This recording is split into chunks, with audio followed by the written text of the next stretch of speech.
Welcome into Wild and Wacky Wednesday here on Main Street Sports Today, presented by the Tennessee Orthopedic Alliance of Columbia. I'm Maurice Patton, along with Wade Dealey. We're coming to you from the Lee Company studios of our respective homes on this fine Wednesday afternoon. Be here with you for the next couple of hours talking about sports of local, regional, and national impact. So stick around. It's going to be lovely as it always is. Wade, happy hump day.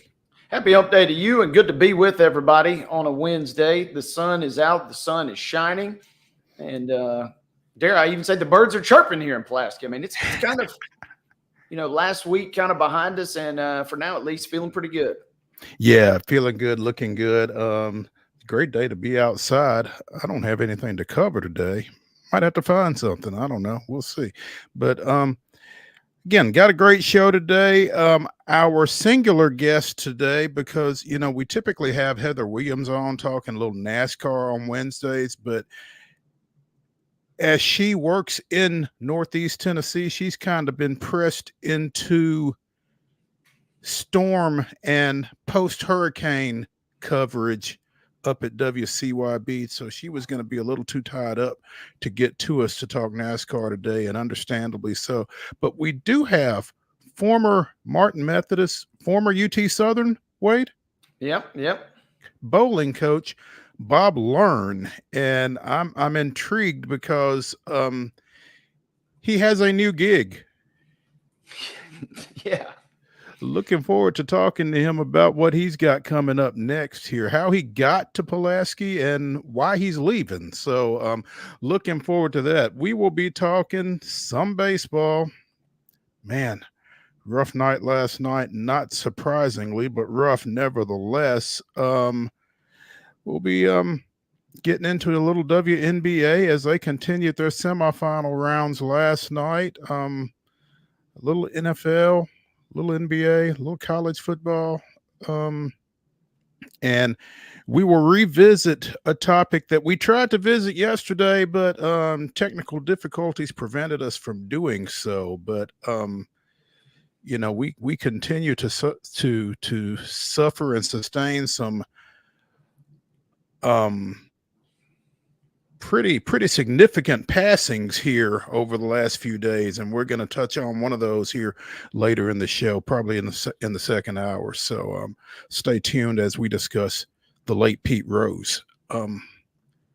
Yeah, good show, a lot going on, even on a Wednesday. It's Wednesday. You kind of feel like it's a little bit of the lull from one weekend to the next, but we still got plenty to get to. So Wade, we should probably get to it. What do you think? Yeah, it is Wednesday, but it's kind of, I'm not going to say it's not a holiday, but it's a memorable day today, because today is October 2nd.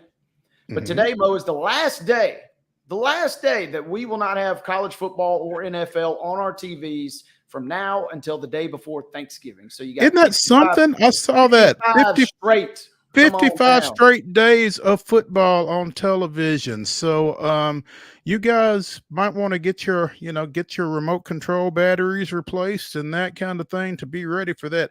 55 straight days of football in some form, either collegiate or professional, starting tomorrow.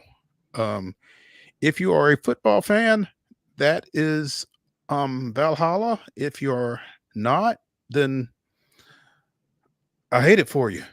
So should be fun for most of us. With that said, let's go ahead, Wade, and get started with yesterday's local results and today's schedule on the rundown.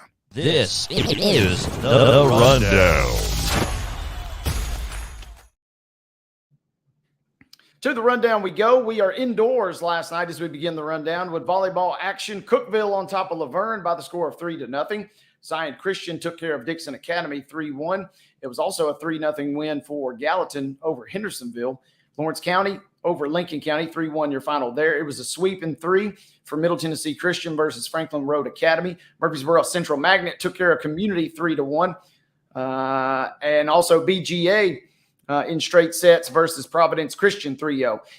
5-set. I told you, we always got one or two of these. There's a 5-setter every now and again, and we got Wilson Central, who did defeat Smyrna in 5 sets last night.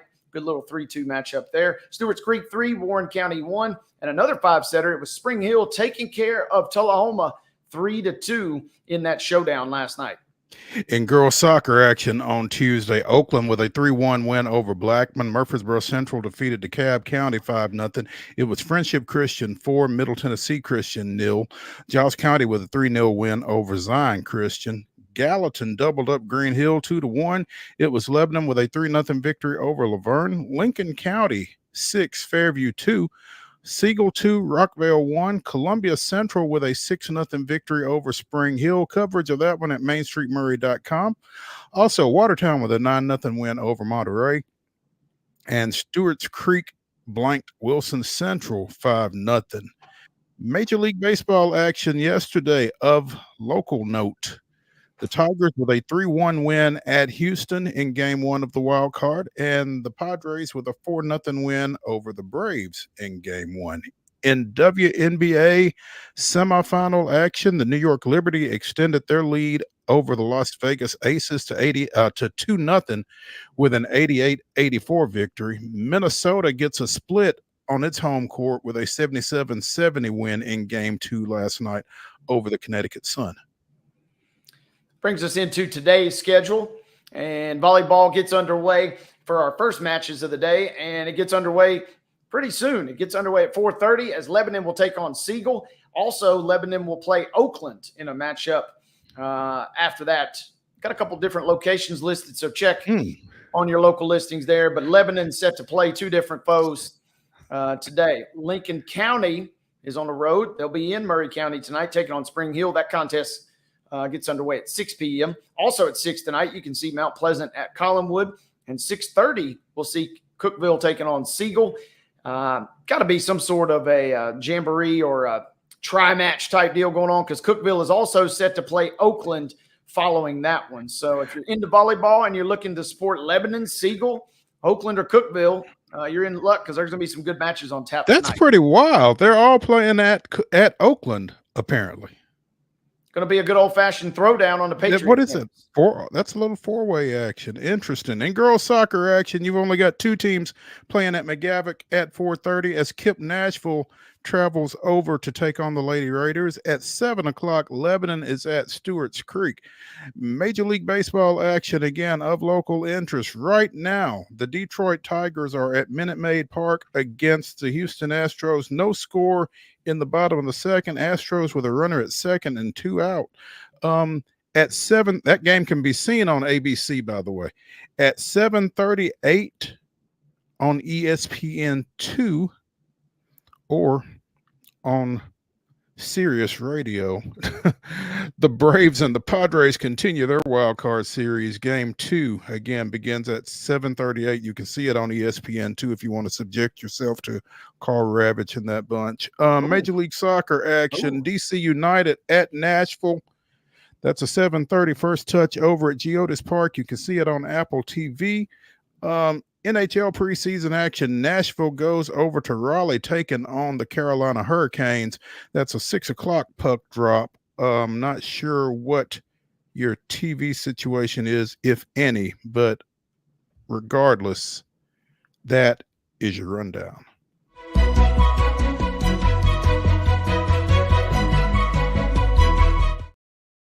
Your top story brought to you, as always, by Piggly Wiggly at Neely's Mill in Columbia. Be sure and check out their delicious daily deli lunch options available from 11 a.m. till 6 p.m. Also, their hand-cut meats and everything is cost plus 10% at the cash register. Piggly Wiggly, Neely's Mill, Columbia, bringing you our top story. Even though Heather's not with us, we're going to try to talk a little NASCAR here, because there will be lawyers. An antitrust lawsuit is being brought by 2311 Racing, which is partially owned by Michael Jordan, and Front Row Motorsports. NASCAR is being taken to court over revenue sharing issues. And NASCAR is being called monopolistic bullies, according to this article on CBSSports.com. Accusing NASCAR and CEO Jim France of using anti-competitive and exclusionary practices in order to enrich themselves at the expense of their race teams. 2311 and Front Row, I think we've talked a little bit about this with Heather, were the only two teams in NASCAR to refuse to agree to a renewal of the sport's charter system last month. The France family and NASCAR are monopolistic bullies, and bullies will continue to impose their will to hurt others until their targets stand up and refuse to be victims. That moment has now arrived, reads the copy of the lawsuit that, again, 2311 and Front Row have brought against NASCAR. 13 of 15 NASCAR chartered teams signed the charter agreement prior to the race down in Atlanta few weeks ago. Of course, they might have signed those under duress. The threat was that they would lose their charters and their multi-million investments would become worthless if they did not comply with a midnight deadline. Front Row and 2311, well, 2311 specifically said that they did not have an opportunity to fairly bargain for a new charter contract. So, this is getting interesting. Again, we've talked some to Heather about this situation and that it might be getting a little testy. Well, we have passed might, apparently. Yeah, and we've said it before, don't mess with people's money. You certainly don't want to be messing with Michael Jordan and his money. And he's and he's not very often the bully. He's used to the other way around. He's used to kind of calling his shots, and so he's not one to be trifled with, you might say. And when you're messing with people who have money, about money, they tend to, sometimes it's the principle of the thing. And as the famous phrase from his documentary goes, I took that a little personal. So yeah, don't mess with Mike. This is a story that seems like it's going to pick up steam, if it hasn't already, in terms of kind of breaking through the national landscape, kind of maybe even beyond sports. I mean, you just kind of Google NASCAR lawsuit, and there are stories from, big dog outlets that are, beyond, the Wall Street Journal. I'm looking at one right here. This is folks that don't typically pay attention to stock car racing are paying attention to this. Yeah, it becomes kind of a legal matter. And, in a perfect world for NASCAR, certainly you're hoping NASCAR is obviously trying to squeeze as much out of this as they can and, still save face as much as they can. And it's going to be interesting because Michael Jordan, especially kind of being the face, if you will, in many regards of this lawsuit, certainly the face to the most casual of observers. The court of public opinion is going to probably be pretty establishment in this regard. So it'll be interesting to see how this story plays out, because there is going to be probably this big groundswell if things kind of get messy, I think, down the road. Yeah, and you said it, NASCAR trying to squeeze as much out of this as they can, but it comes a point where you've squeezed all you can. And so maybe it's time to kind of reevaluate the squeeze here. A joint statement from 2311 and Front Row Motorsports. We share a passion for racing, the thrill of competition, and winning. Off the racetrack, we share a belief that change is necessary for the sport we love. Together, we brought this antitrust case so that racing can thrive and become a more competitive and fair sport in ways that will benefit teams, drivers, sponsors, and most importantly, fans. Jordan goes on to say, everyone knows that I have always been a fierce competitor, and that will to win is what drives me and the entire 2311 team each and every week out on the track. I love the sport of racing and the passion of our fans, but the way NASCAR is run today is unfair to teams, drivers, sponsors, and fans. Today's action shows I'm willing to fight for a competitive market where everyone wins.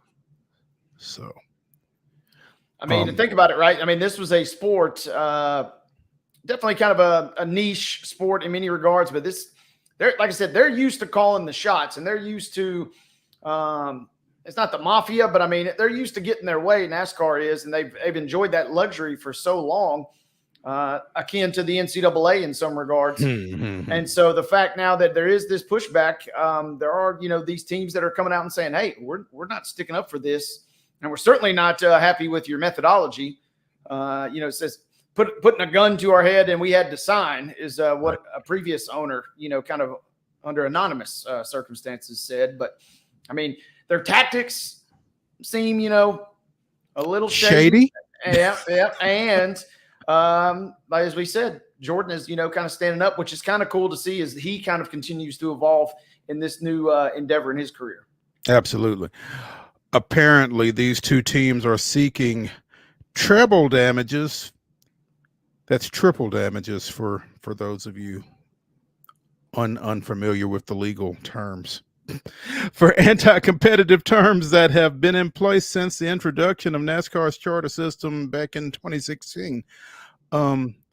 They cite the NASCAR's ownership of a number of the racetracks on which it competes, the control that the next gen platform gives them to make teams buy parts from approved vendors, NASCAR's acquisition of the ARCA Menards series, and the use of covenants to keep team owners from competing in any other stock car racing series. So there is a bit of exclusivity there. If you run NASCAR, you don't run anything else, and going so far as to buy the Menards series to kind of limit that kind of speaks to that, I guess. From and going on into this article, NASCAR teams operated as independent contractors, and certainly the tracks did for the large majority of its history. So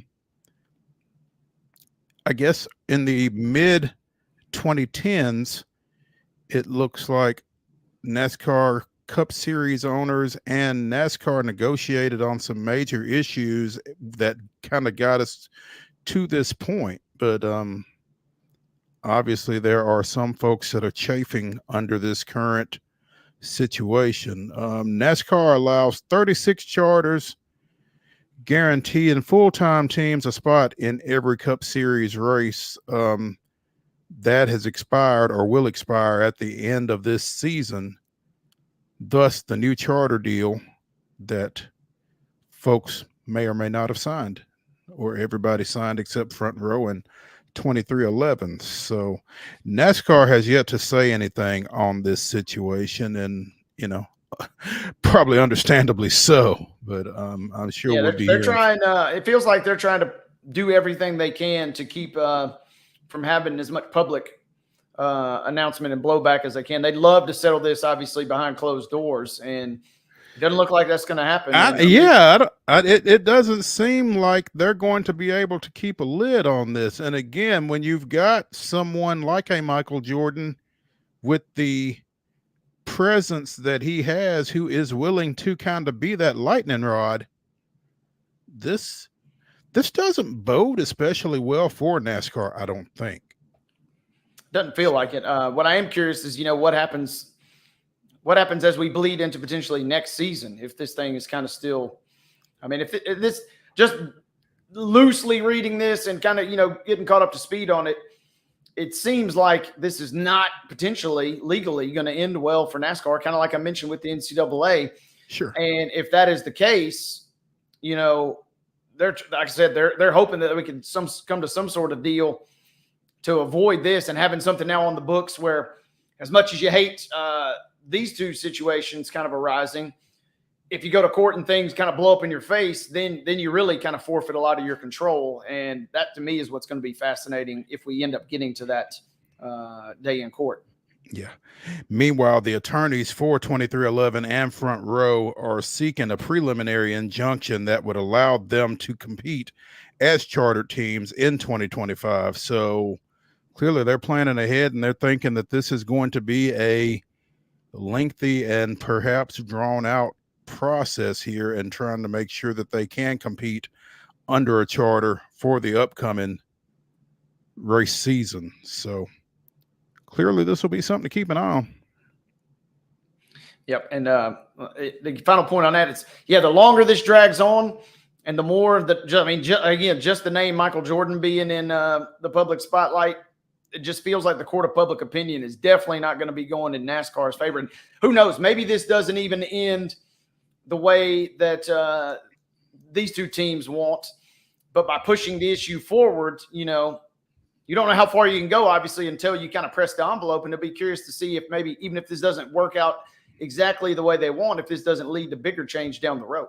Absolutely. And ultimately, it sounds like that's what those two teams are looking for. So we'll see how it goes. Let's take a break from the Lee Company studios here on Main Street Sports Today, presented by the Tennessee Orthopedic Alliance of Columbia.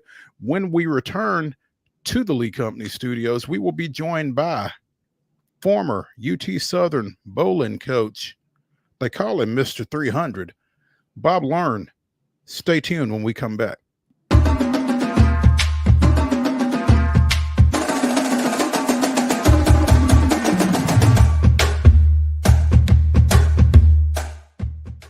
Whether you're an athlete or a weekend warrior, when it comes to your performance, don't settle for anything less than excellence. We're proud to announce that Mid-Tennessee Bone and Joint Clinic is now Tennessee Orthopedic Alliance of Columbia, where we are redefining sports medicine and orthopedics. Tennessee Orthopedic Alliance's team of expert sports medicine physicians understands the unique demands of your body. TOA Columbia specializes in personalized orthopedic care, offering state-of-the-art treatments for everything from sports injuries to joint replacements. Learn more at toacolumbia.com. So Busy Bee is a very close-knit family. We fight just like every family does. We have arguments, but we always come out with a solution to the problems. We don't just fight about what we want, we fight about what customers need. We want to make sure that every customer we go to is more than satisfied. And that doesn't just start whenever we show up at their door, that starts when we show up every day at work. We want to make sure that we are serving our customers to the best of our ability. He shoots, and he scores!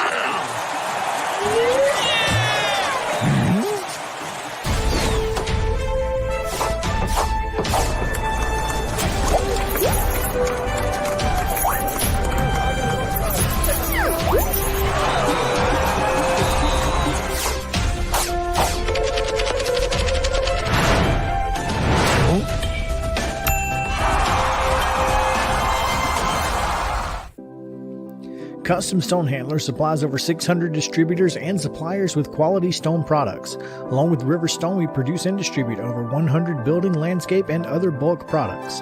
Our goal is to provide quality products, service, and partnerships to ensure our customers' success. We firmly believe that the measure of any person or company is how they treat other people and customers. Give them a call at 931-490-4990 or visit CustomStonehandlers.com. With Lee Company technology, the best handymen are hands-off.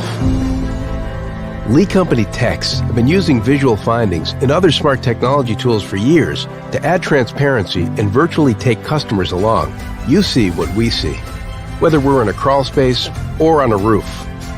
With Lee Company, technology helps us help you, no matter what's happening in the world or at your house. We thrive under the lights. A city of performers. Putting on one heck of a show. Headlining night after night. Welcome to Smashville.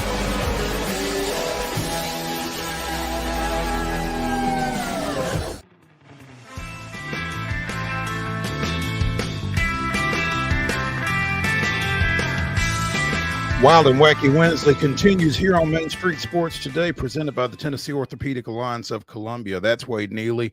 I'm Maurice Patton. In the final segment of the show, we will be bringing you the weirdest, wildest, and wackiest news we could find from across the globe. And trust me when I tell you, it lives up to the name. So stick around for that. Right now, we are joined by Mr. 300, Hey guys, how you doing?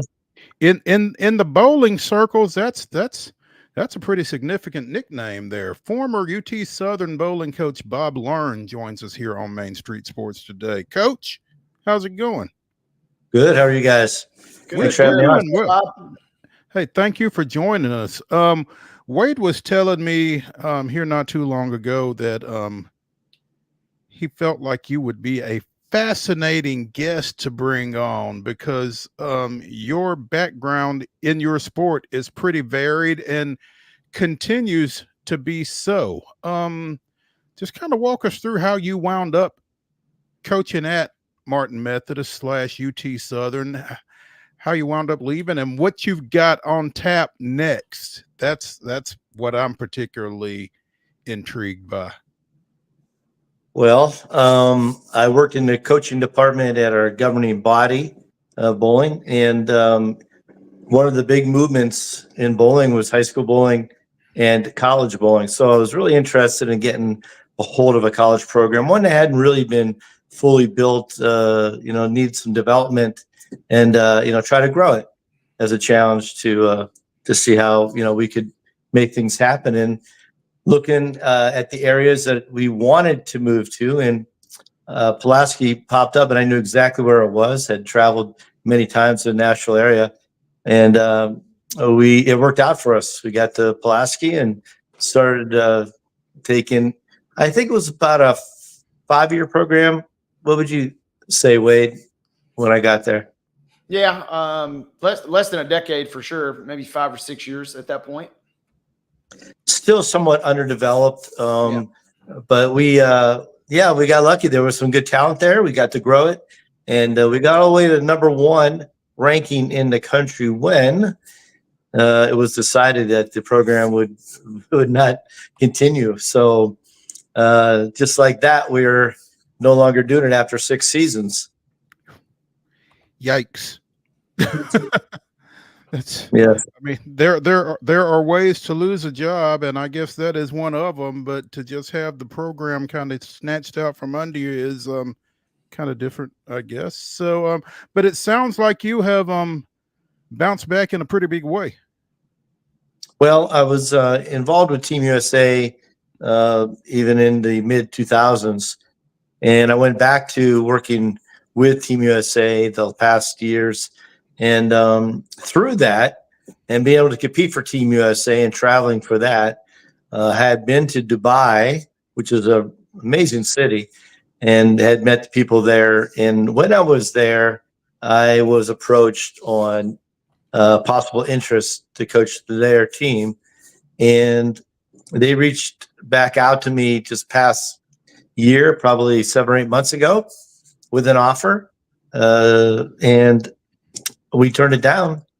We were like, well, we were just ready to move back to Columbia because we had moved down to the Tampa area. And we decided to come back to Columbia. We really liked it there. And they came back with another offer.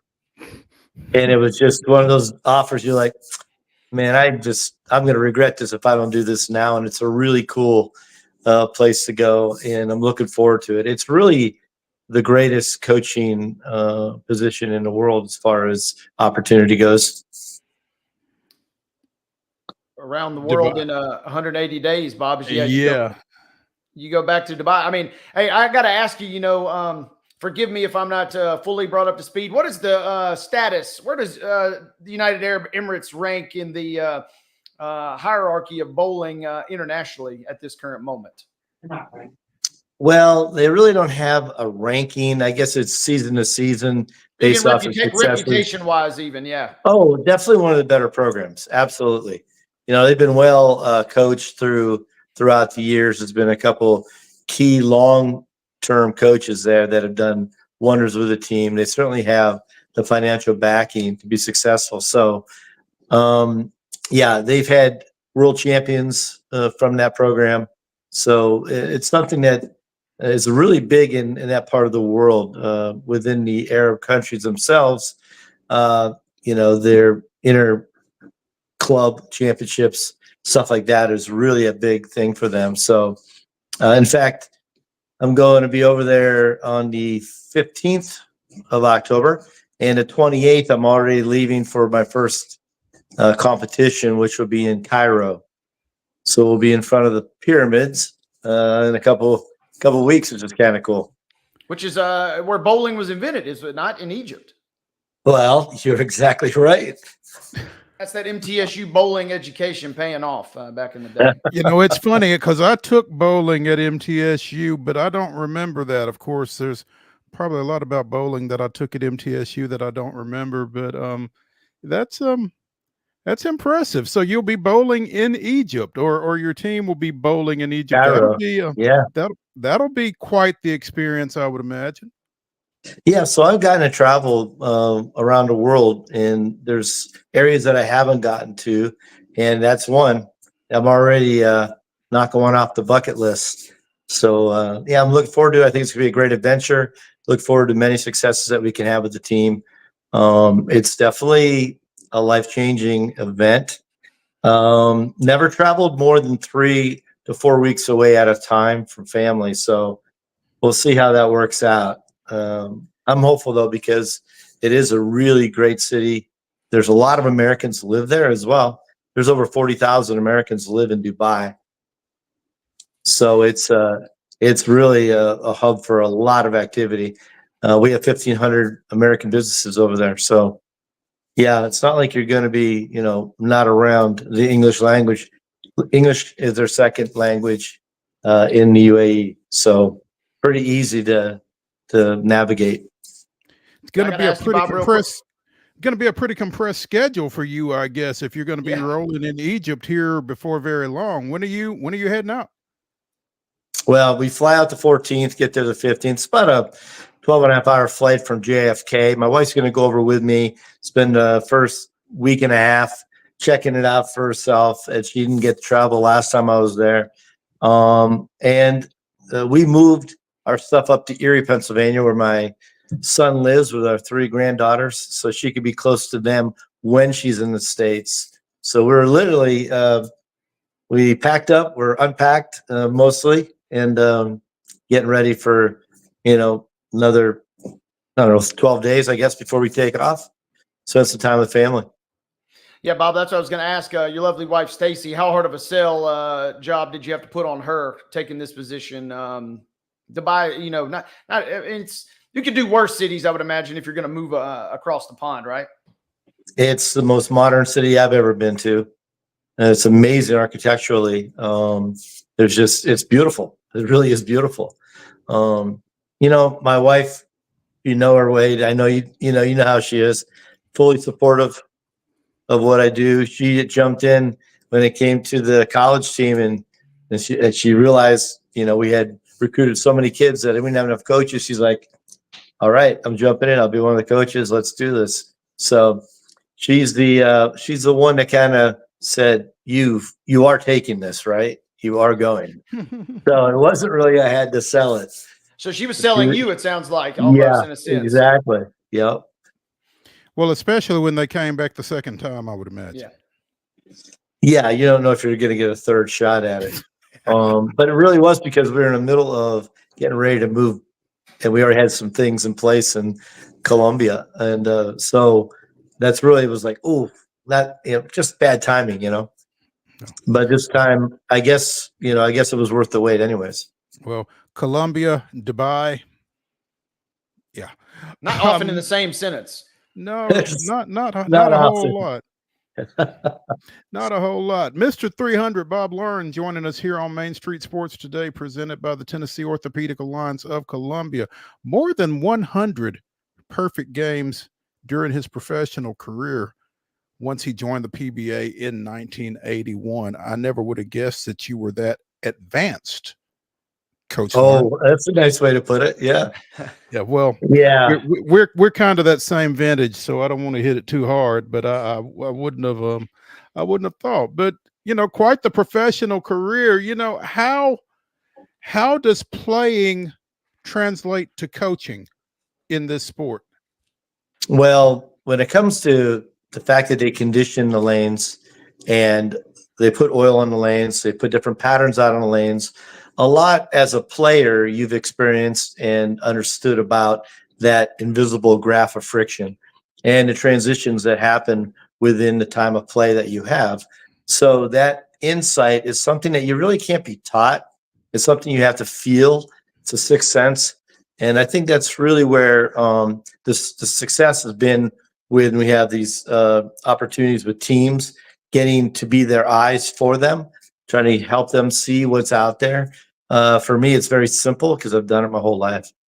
But as far as physically working with people in our games, of course, always thinking about evolving with the sport as it's changed. We now have a very prominent style of bowling, which is two-handed bowling. In fact, when we were at junior team camp this summer, we had 18 boys on our roster for the Team USA, and 16 of them bowl two-handed style. So that's a whole new evolution in our game, and have been on top of that since day one as part of the coaching staff at USBC. So I think it's always been about evolving, and it's helped me as a coach being a player that has evolved with the game as well. What does the two-handed approach bring? I mean, is that a power thing, or is that an accuracy thing, or is it all of the above? What are the advantages of, two-handed bowling? It is a power thing. When you put a thumb in a bowling ball, a couple things happen. One, it helps you hold on to it, but you have to let go of it, and you have to let go of it at the right time. And there's a transfer of weight when you relax the thumb, has to hit the fingers to be able to put proper rotation on a ball. Now, when you do it with two hands, you're not using your thumb. You can, but highly discourage it, because the advantage is having no thumb, not having to work on that timing of the thumb and then the fingers having that opportunity to put rotation on a ball. Two-handers, their rev rates are much higher because of that. Their hands are much more below the ball to have more time with it. And so we see RPMs that are, much higher than one-handers can achieve. Not only that, but they never have to work on the art of release with that thumb. So bowling is a little different. When you think about having a weight, we are the heaviest weight of any sport. But the other thing is, when you hold a weight, you never get to put your fingers inside of it. And so it's much different because you're inside of it, you're gripping it with one hand. Mm-hmm. You're not handling it like you normally would with weight, but then you have to get a point where you do no longer grip it to be able to get out of it cleanly. So it's really weird. It's odd for a lot of people when they start, because they have that issue with trying to have this weight where you have to hold it, and then at some point they've got to let go of it and be able to do it consistently. Bob, I wanted to ask you, you got right into it a little bit in terms of the analytics or metrics, if you will, that go into this sport. There's a lot behind the scenes, and I was kind of opened up to it when you and I took a trip, and they're a sponsor of ours, so we'll shout them out. But 10 Pin Alley has made a lot of progress with that, and that was something that you were kind of helping spearhead. I guess just maybe tell us what makes that place so special, and are they still utilizing some of the technology that you guys had helped get installed during your time at UT Southern? Yes. I think the system you're referring to is our Specto system. So it's a computer animated tracking system. It tracks all things rev rate, ball speed, launch speed, entry angles. It does it all. It shows phases of ball motion. Really cool technology. I know I went through it with you, Wade, kind of showed you all the tools that we had there. My head was spinning. It's all about really having the right people in charge there. You have the ownership they come from bowling, fully support the true bowling side of our sport. But then you also have the FEC, family entertainment side of it as well. So they coexist in that setting. Not many of the centers are able to blend both. So they've been about coaching. They've been about doing more for the league bowlers. But as you've seen, if you've gone by there lately, they got the go-karts, really cool track, really nice putt-putt setup. And they've just done wonders to the place in the past 7 or 8 years since they took it over. They've put a lot of money into it, and they've created an awesome location for people in Columbia and Springfield and Spring Hill rather, and all the places around to be able to come and enjoy it. It's been fantastic kind of watching that just from going to that same building when I was a kid. And there was, it was not the same, to say the very least. Real quickly, Bob, I also wanted to ask you, we've talked to, what was the reputation for the UAE on the bowling stage? I'm curious, having been in Tennessee now for quite some time, where does Tennessee rank at the youth level in your mind across the state? Do we have some catching up to do? Kind of just walk us through your thoughts there. Well, actually, Tenpin they host I think it's 7 or 8 high schools there that practice out of there. So I think in our Columbia area, I think we're doing pretty well. Certain parts of the state are not doing as well. I think you got really Knoxville, a little bit in Memphis, and then our area. But I would say that Columbia has as much going on as any of them. Bob Larn, former UT Southern bowling coach, future UAE bowling coach, joining us here on Main Street Sports today, presented by the Tennessee Orthopedic Alliance of Columbia. Let me ask you, Bob, speaking of TOA, what type of injuries do you see in bowling? Well, wrist, of course. There's a lot of tension on the wrist, so you have a lot of tendon issues because of the weight being used. I would think that mostly we're seeing that, a little bit of hips when you get older and knees, but not as a youth player. It's more about the wear and tear on the tendons of the fingers. Okay. The ring finger takes a lot of that when it comes to creating proper rotation. Puts a lot of stress on that particular finger into the ulnar, and that area gets affected. And as you know, tennis elbow, well, we kind of get that in bowling as well. Okay. Interesting. I mean, obviously it's a non-contact sport, but there's a lot of use and wear type situations, I would guess. Oh yeah. I mean, think about it again, how much weight, the thing about it is you are using all the muscles in the body from the approach. And when you're two-handed, a lot more of the core is being used. So definitely strengthening is big for those type players. But yeah, the injuries are really isolated to one of the weakest links we have is right here, right in the wrist. Gotcha. Right. And hey, real quick, Bob, I've always wanted to ask you this, and I apologize, but I got to put you on the spot. Favorite movie, or more of your favorite movie? Are you a Big Lebowski guy or more of a Kingpin guy in your mind? That's a tough one because listen, I stand for the sport of bowling, but if I was going to say which one I enjoyed watching more, it would be Lebowski. Certainly, there was some laughs in there. I even had to laugh at it. I've always looked down upon what Hollywood portrays our sport to be, but Big Lebowski, it was a good movie. And White Russians help with that, so that makes anything better. So, Bob, sure. Will you be bringing over bowling ambassador Mookie Betts anytime soon to Dubai, maybe for a benefit or anything like that? Oh man, I'm surprised they don't pay him to go over there now. They got all the golfers over there, right?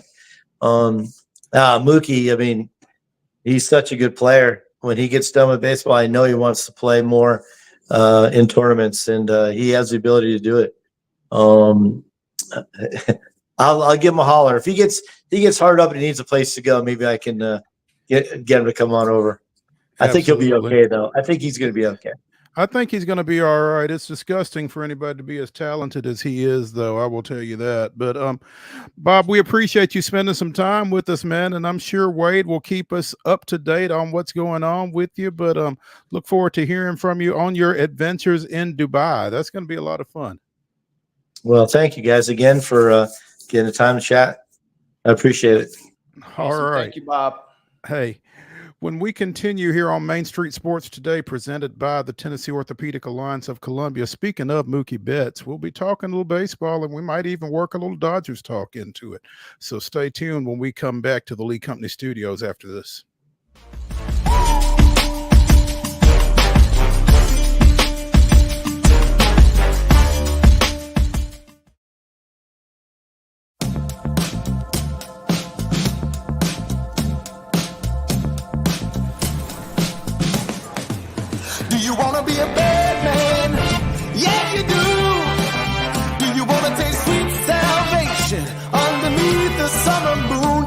another hand now. Yes, you do. Go see Miss Josie down on Columbus Avenue. All right, Columbus Avenue. Welcome to JHA Company, your trusted scholastic partner. We continue to serve schools with yearbooks, letter jackets, and graduation regalia. But now we offer so much more. Our school photography division offers high-quality images that capture the spirit and energy of your students and staff. Let us help build your identity, creating a cohesive look that represents your school's values and traditions. Our e-commerce solutions make it easy for schools to manage and sell their branded apparel online. Let's work together to make every school year unforgettable. Visit our website or contact us today to learn more. JHA Company, celebrating achievements, building identities, and creating memories. So Busy Bee is a very close-knit family. We fight just like every family does. We have arguments, but we always come out with a solution to the problems. We don't just fight about what we want, we fight about what customers need. We want to make sure that every customer we go to is more than satisfied. And that doesn't just start whenever we show up at their door, that starts when we show up every day at work. We want to make sure that we are serving our customers to the best of our ability.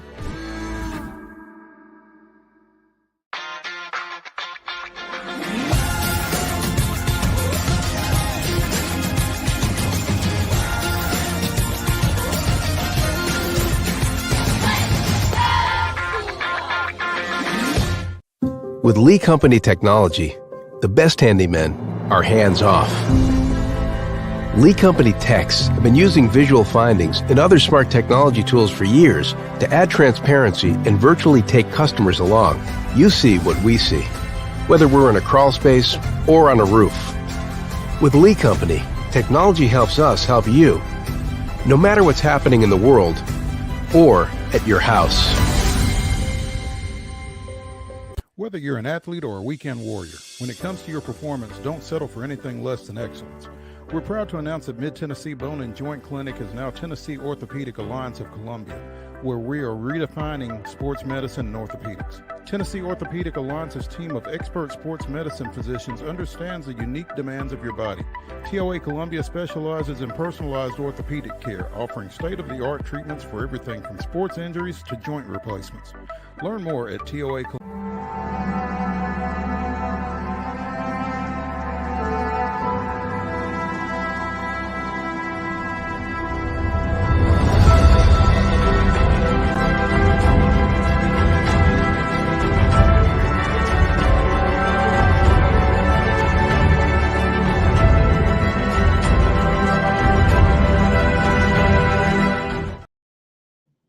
October 2nd, 1974, in his final at-bat as a Brave, Hank Aaron's seventh-inning solo home run off Raleigh Eastwick extended Atlanta's lead to 7-0 in an eventual 13-0 win over visiting Cincinnati. It was the 736th home run of his career and his 3600th career hit. Over the offseason, Aaron would be traded to the Milwaukee Brewers of the American League, where he'd hit the last of his 755 career home runs before retiring at the end of the 1975 season. That was this day in Braves history. Braves could have used a home run, could have used a couple of home runs last night because they got none. And Braves gave up the only 2 home runs hit in the wild card round. 4 games yesterday, falling to San Diego 4-0. The only one that was necessary was Fernando Tatis Jr.'s 2-run shot in the first inning off of A.J. Smith-Shawver. But they picked up another one in the bottom of the 8th, and that was when I finally stopped listening. Smith-Shawver gives up 3 earned runs in an inning plus. Obviously, knew it was going to be a tough situation yesterday with them just having played the doubleheader to close out the regular season, flying cross country. Pitching was really taxed. Chris Sale unavailable, everything else. I didn't really understand why it was not Ian Anderson getting the start, but, you know, who am I and what do I know? But I'm when you lose 4-0, you don't score. It doesn't matter who pitches. So the offense is really under the microscope in this 7:38 start tonight as Max Fried goes to the mound, 11-10 with a 3.25 ERA for the Braves against Joe Musgrove, 6-5, 3.88. I mean, if the Braves can't score, then we're done. Period. Yeah. Not to go full on Homer Simpson here on everybody, but yeah, if you ain't scoring any runs, you ain't winning any ball games, and that's got to be your first order of business. And Tatis yesterday, yeah, that early blast, crazy too. That was a 39-degree. I saw this tweet and it was crazy. A 39-degree launch angle, which is the highest ever recorded on a home run. Like, there have been balls that have been hit like that at the slow pitch softball park that don't even make it out of there. I mean, that thing looked like a moonshot that was going to land just right in the left fielder's glove, and it just somehow just drifted on out of there. Just kept carrying, huh? Yeah, I was not able to see the game because I was at Columbia Central Spring Hill Soccer, but it's probably just as well that I couldn't, because the good thing about not being able to see it, again, as I mentioned during the rundown, is I couldn't hear the ESPN broadcast crew. Yeah, that sounds like they're in your crosshairs. Yeah, just a little bit. Is that a long-standing thing, or is that recent? It's pretty long-standing. I just don't think they're a great listen, to be honest, and it's kind of hard to believe, as much baseball as they do, that they're not any better than that. I mean, Ravage's inability to pronounce Ozzy Albies' name properly just really grates on me, on top of a lot of other things. And there seems now, I do know that every fan base feels like they're slighted, and so I try to kind of take my feelings along those lines with a grain of salt. But I do feel like there's an anti-Brave sentiment with the worldwide leader. I'm not sure why it is. I don't know what the Braves did to him, but maybe it's the fact that they're not a large market franchise by definition. I don't know, but yeah, I struggle to listen to them, but I don't know that I'm going to have to worry about it a whole lot longer either. So, kind of is what it is. Speaking of not scoring, Tigers, Astros scoreless through 5. Well, through 4. They're in the top of the 5th right now. Nothing. Yeah, Houston had a good chance just a moment ago, grounded into a double play. And you're right. They got to get something going in a hurry, because Skubal was on fire yesterday. Got him out after 6 innings, but couldn't do anything in the bullpen. And Houston, for all of their postseason success in that ballpark, they did not produce yesterday, and they have not produced. There's only been 3 hits in this game thus far for the 2 teams. Maybe for the 2 teams. Oh, goodness. Okay. Yeah, Detroit's got 1. Houston's got 2. Hunter Brown, and I'm not even sure who the Tigers are throwing right now. Tyler Holton was the starter. Quietly 7-2 with a 2.19 ERA for the Tigers. So yeah, the Tigers won. Yes, Tigers won yesterday on the road. Go ahead. I was just gonna say, and this one will really sting too, because you got AJ Hinch. They just mic'd him up a moment ago. How sweet would that be for him to go into Houston and get the series win already? Yeah, it probably would be sweet under the circumstances if he were to go in there and get the win. Yeah, Detroit wins yesterday at Minute Maid. Kansas City wins 1-0 at Baltimore. They start game 2 at 3:38. The Mets win 8-4 at Milwaukee. That game starts at 6:38. So the Braves were the only road team to lose yesterday. Congratulations. Yeah, late to the party, it seems like. But yeah, you mentioned this one we didn't, at least I didn't check any out.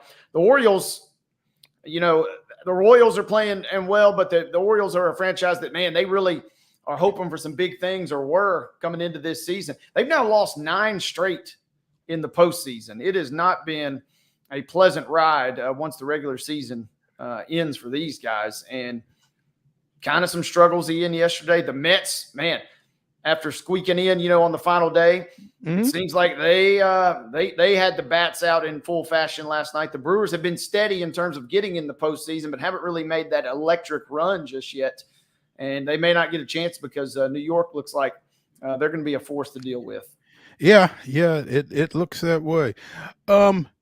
Friend of the show, Chad Patrick of the Nashville Sounds, taking home some hardware this week. He was named the International League's Pitcher of the Year after winning the AAA Triple Crown, finishing with 14 wins, 145 strikeouts, and a 2.90 ERA.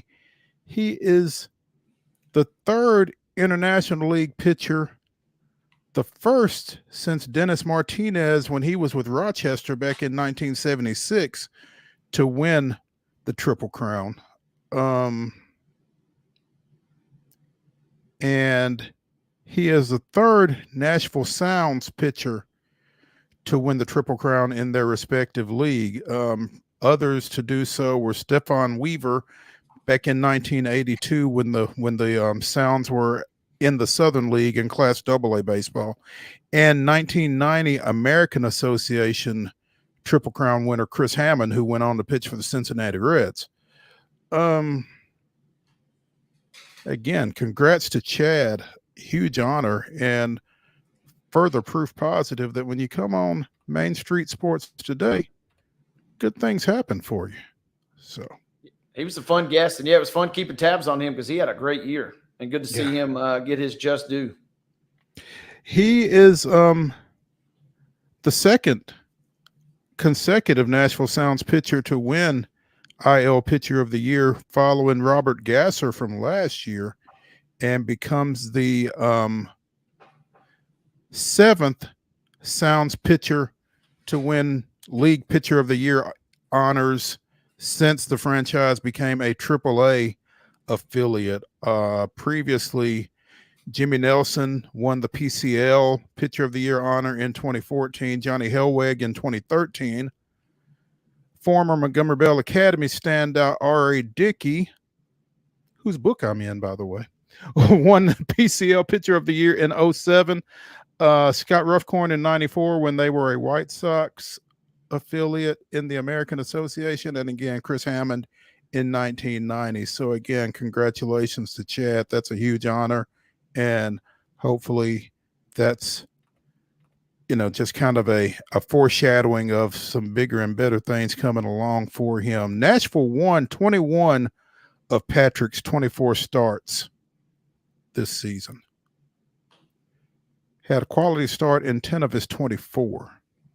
And when you win that, I mean, hey, not only did he beat the rest of the league, I mean, for some of those awards or those honors, but I mean, he had to beat a good staff in his own clubhouse. I mean, he had a number of good pitchers. It almost felt like whoever won, whoever was your leader in all these categories for the Sounds was inevitably going to win for the entire league because, man, they had some good arms this year. They did have some great arms this year. Absolutely. Before we get out of here, want to wish the best to legendary former Dodgers pitcher Fernando Valenzuela, who has been handling Spanish language radio broadcasts for the Dodgers for a pretty good while, since 2003. He has stepped away from those duties to focus on his health. Aims to return for 2025. Obviously, the Dodgers are waiting on the winner of the Padres Braves wild card series. They will take on that winner, but obviously not sure exactly what those health issues are, but he is having some, and so again, want to wish him the best and hope to see him back in 25. Obviously. Hour number one of Main Street Sports Today, presented by the Tennessee Orthopedic Alliance of Columbia, is in the books. Come back to the Lee Company studios here for hour number two after this.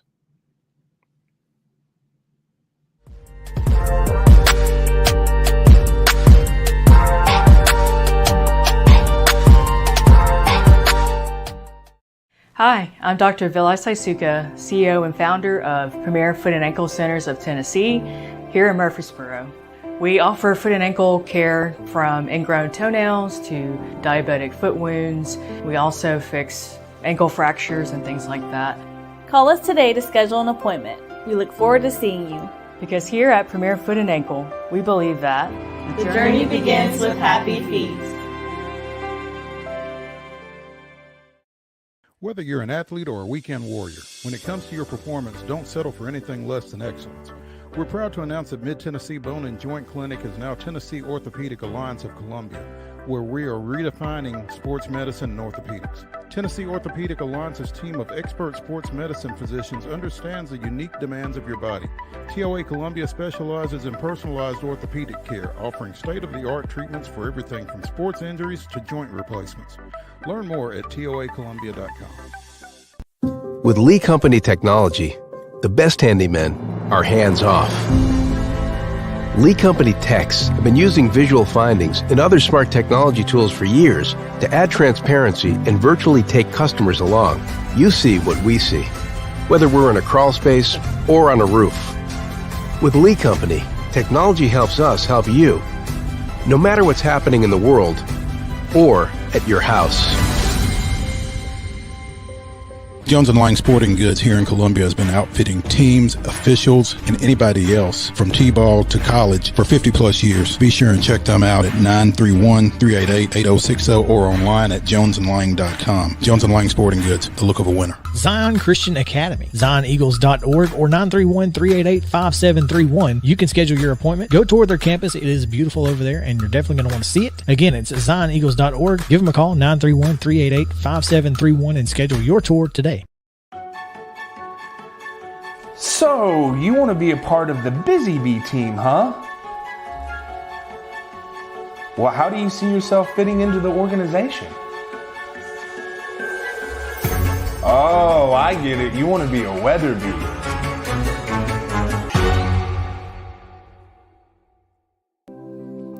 Custom Stone Handler supplies over 600 distributors and suppliers with quality stone products. Along with River Stone, we produce and distribute over 100 building, landscape, and other bulk products. Our goal is to provide quality products, service, and partnerships to ensure our customers' success. We firmly believe that the measure of any person or company is how they treat other people and customers.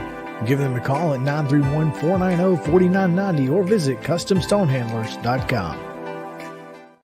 Piggly Wiggly, located in Neely's Mill Shopping Center, is Columbia's locally owned and operated Cost Plus 10 grocery store dedicated to serving the community with low prices and smiling faces. Piggly Wiggly offers fresh, hand-cut meats daily as well as daily hot plate lunches from their deli counter. You're certain to see smiling faces and a helping hand when you're here at Piggly Wiggly. Come by and check out our fresh produce, high-quality meats, and more. Down home, down the street, we'll see you at the Pig.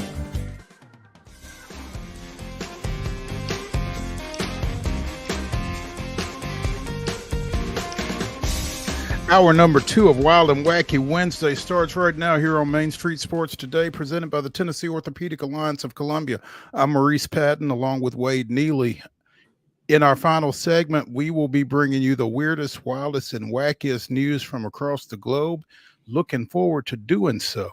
Right now, I'm going to revisit a topic that we talked a little bit about yesterday that, due to technical difficulties, you may not have heard. And while you didn't hear us talk about it, I'm sure you have heard that Pete Rose passed away Monday evening, or news came out of his passing Monday at the age of 83. And one of the things, I think Wade and I kind of got to the place that complicated legacy may not even do Pete Rose justice as he left us. I mean, obviously he was the all-time major league leader in hits with 4,256. He made 17 all-star teams at 5 different positions while playing for the Reds, Phillies, and Expos over 24 years. I don't think I wasn't a big fan of the way he played the game necessarily. My first thought of Pete Rose is him taking out Ray Fosse at the plate in the 1972 All-Star game. And while a lot of people feel like, oh God, he plays so hard, I'm like, you ruined this guy's career over an exhibition game. So that's kind of where I sit on that.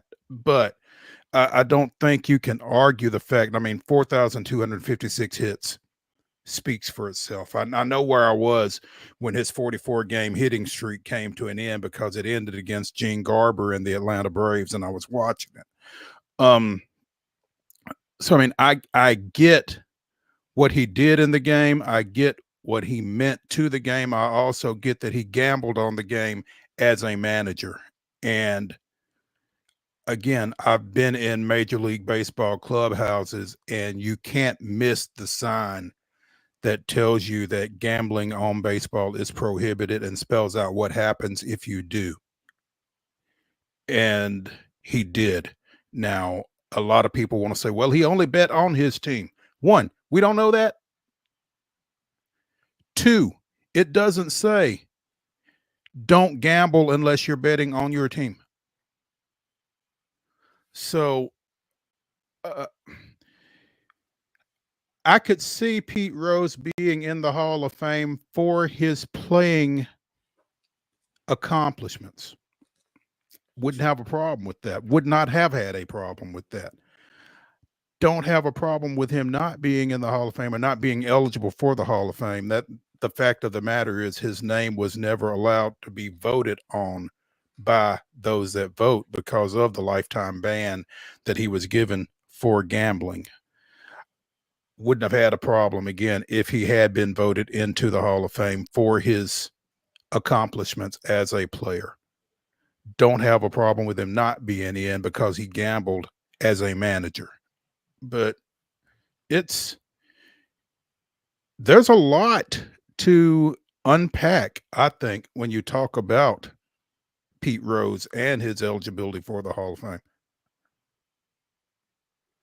Yeah, you summed it up best. I mean, it's a complicated on a number of fronts, right? I mean, it's complicated with his playing career, his manager career, even his post-baseball career. From the moment this all went down, it just seemed like the rest of his days were kind of an attempt to do whatever he needed to do to try and potentially win his way back into the good graces of the sport that he grew up playing and, played for so long. And so obviously sad to see him go and for his loss and for the family. But man, this is a hot button issue. And usually, this is one where it's pretty staunch one way or the other where folks kind of land in terms of should he or should he not potentially have been granted that induction.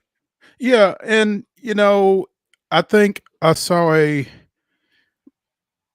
screenshot of a letter that he had sent to Rob Manfred as recently as a couple of years ago, asking once again for the lifetime ban to be lifted in order that he could, go up for vote for induction into the Hall of Fame. And, it's not a given that even if he were eligible to be voted on, that he would have gotten in or would get in. I don't know what the prevailing feel is among voters for him, given what he did. Because I'm not sure if it's nuanced enough that people can separate Pete Rose the player and Pete Rose the manager. And I'm not sure that it should be. I don't know. Fortunately, it's not a decision that I would ever have to make, even if his name were put forth for a vote. But it just feels like there's a lot there, and I truly feel like I can see both sides of it. He's the all-time leader in a major category, a major offensive category in the game. No one has more than 4,256 hits. I mean, it's one of those numbers that, means something in this sport, and it's not going to go away. So, I mean, I get that a number of people feel like he should be in the Hall of Fame for what he did on the field. I understand that. I wouldn't even necessarily argue with it necessarily, but, I just think that there's a lot, and I think that the willingness for people to say that and just kind of blow off the fact that he broke. It doesn't feel like he broke a rule. It feels like he broke the rule in baseball.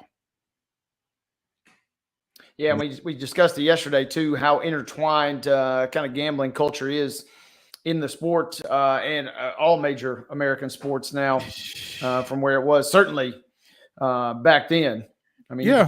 you can pull your phone out and place a bet. You're not having to find a phone or call up Uncle Sal over in Hoboken to try and get a bet in, that like it perhaps was back then.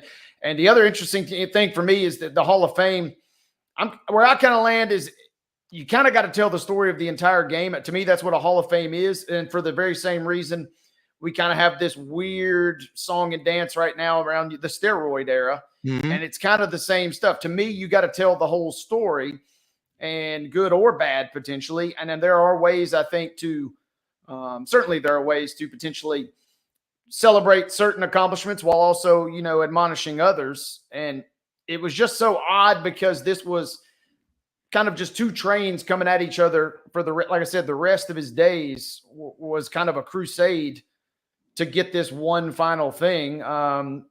When he was not, kind of selling photography and merch and things like that, things of his likeness. I mean, that was kind of his singular task. It felt like for the final few years, for decades, I guess.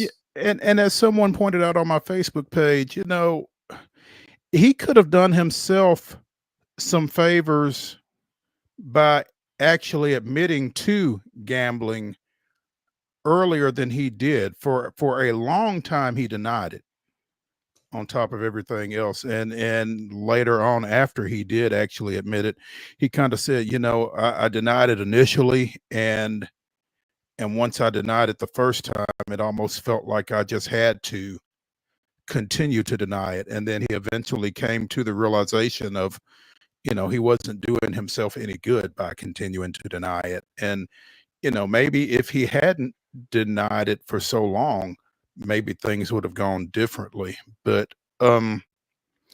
it's unfortunate, I think, that he is not in the Hall of Fame. Because again, what he did on the field, what he did in the sport is inarguable. And it's certainly Hall of Fame worthy.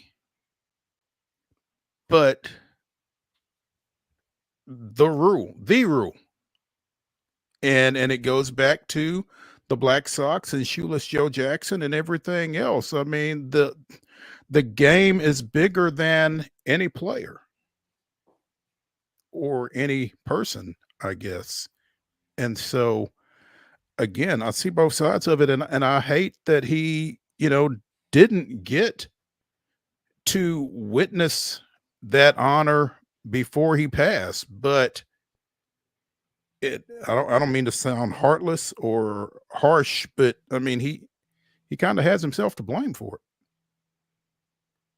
What's interesting too, unless something has come out today that I haven't seen, basically crickets from the Major League Baseball commissioner's office, at least.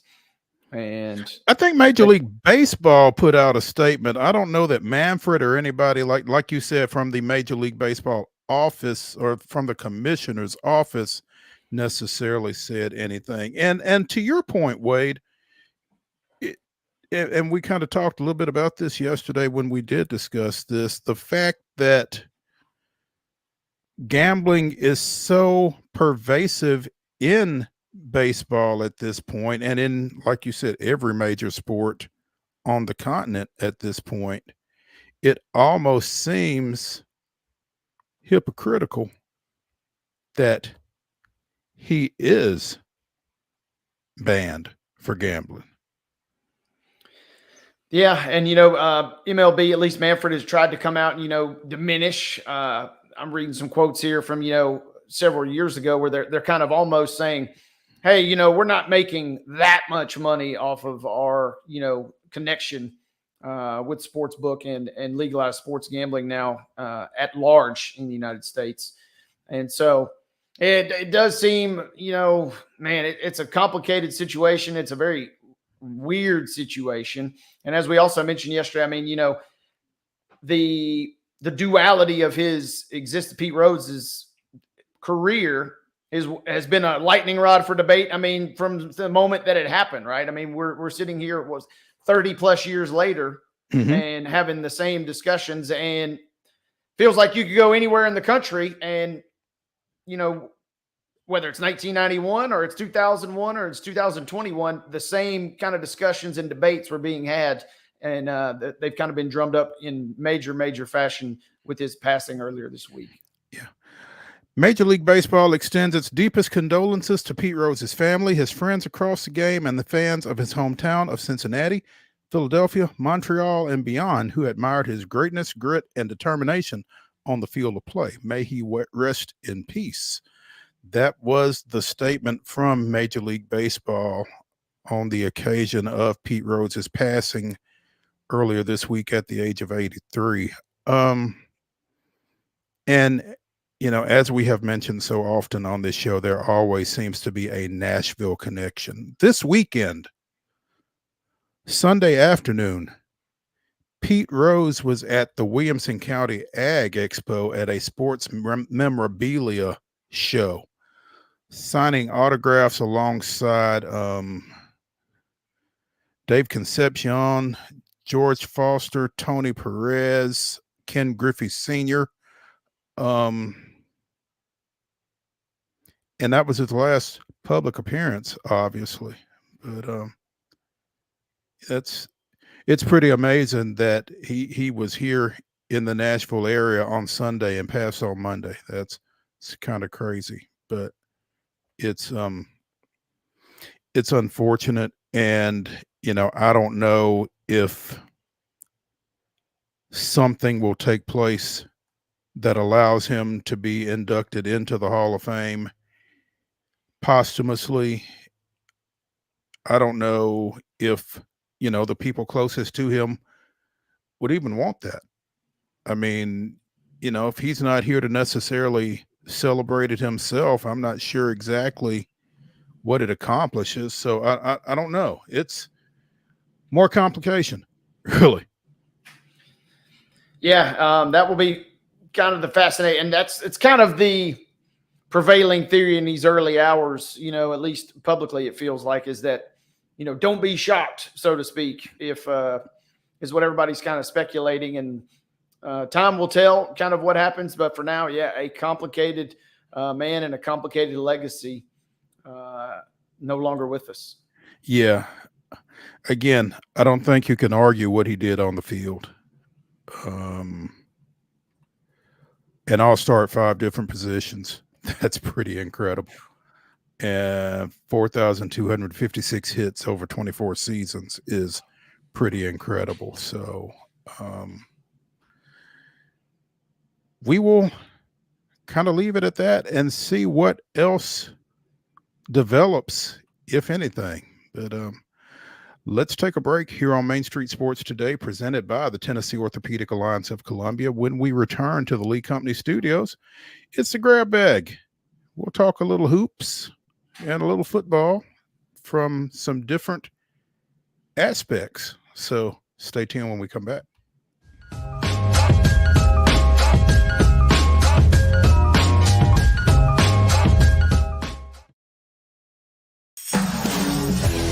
We thrive under the lights. A city of performers, putting on one heck of a show. Headlining night after night. Welcome to Smashville.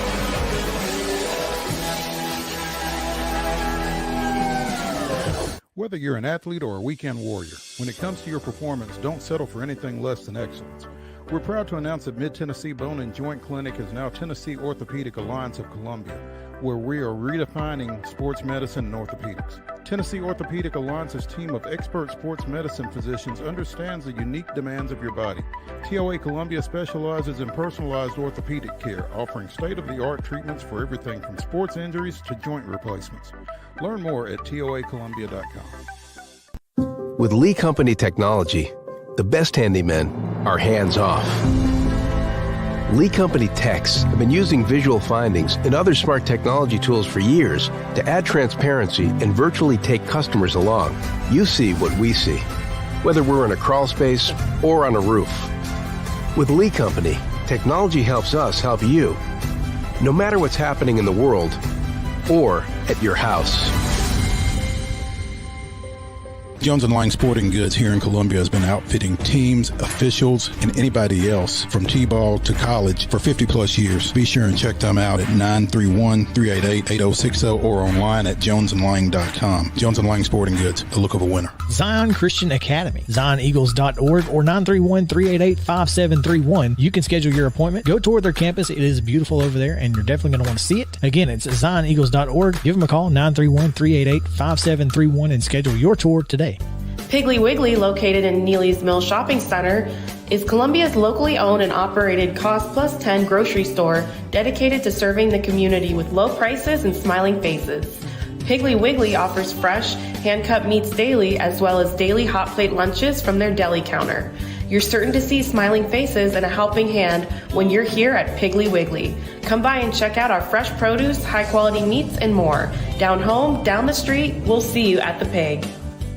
He shoots, and he scores!